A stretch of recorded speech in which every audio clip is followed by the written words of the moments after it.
was a late autumn night in 2019. After several weeks of overtime work, I was completely exhausted. I decided to take 2 days off, along with the weekend, to go back to my hometown to relax and escape from the daily pressure. The last bus to my hometown was leaving in an hour. I took a shower, changed into some comfortable clothes, and felt a slight sense of relief. Then, I grabbed my luggage and headed to the bus station. The waiting room was empty, with just a few dim lights faintly glowing. While waiting for the bus, I felt a chill. It was so quiet that even the wind was absent. When the bus arrived, I got on and chose a seat by the window. As the bus started to leave, the streetlights outside passed by one after another in a blur. I looked out into the darkness and soon felt myself drifting to sleep. Around midnight, I woke up to find the lights inside the bus had dimmed and the surroundings were pitch black. The driver was staring straight ahead, and when I looked at my watch, I noticed the hands had stopped. I wondered if the battery had died. I checked my phone, but it showed the same time as when I boarded the bus. A strong sense of fear suddenly surged through me. I looked around and noticed a shadowy figure sitting in the row ahead of me, back facing towards me, just sitting there. What was strange was that I clearly remembered that seat being empty when I first boarded. As the bus continued on, my eyes kept returning to that figure.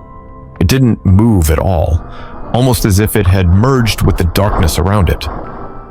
When we passed an intersection, I heard a deep humming sound, like it was coming from underground. The scene outside the window became blurry.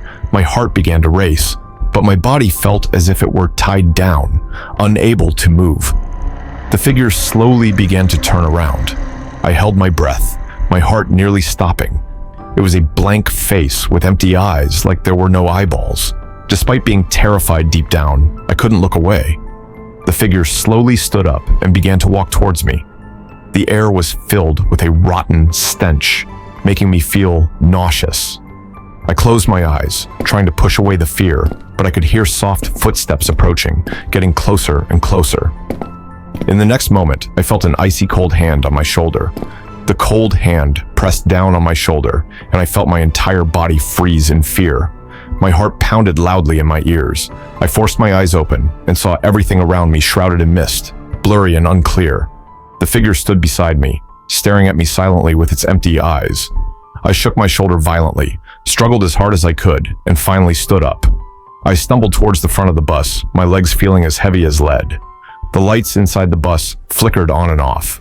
I desperately pounded on the partition next to the driver's seat, trying to get the driver to stop, but the driver remained motionless like a statue, completely unresponsive.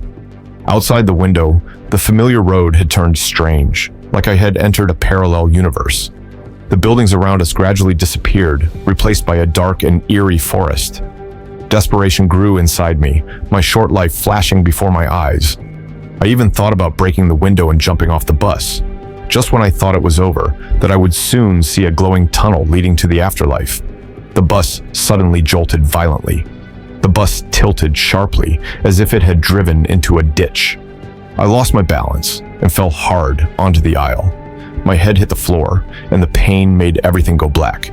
My consciousness started to fade, and all I could hear was that deep, eerie humming, like some abyss was calling out to me. When I opened my eyes again, I found myself lying on an unfamiliar bed. The surroundings looked like a small clinic, with a dim light hanging on the wall. I tried to get up, but my whole body was weak, as if something was pressing down on me. I could hear voices from outside the door. Someone was talking about me. The door opened gently, and a woman in a nurse's uniform walked in. Her face was hidden in the shadows. Only her eyes were visible. She looked at me and said softly, "You're awake? Looks like you've been through a lot."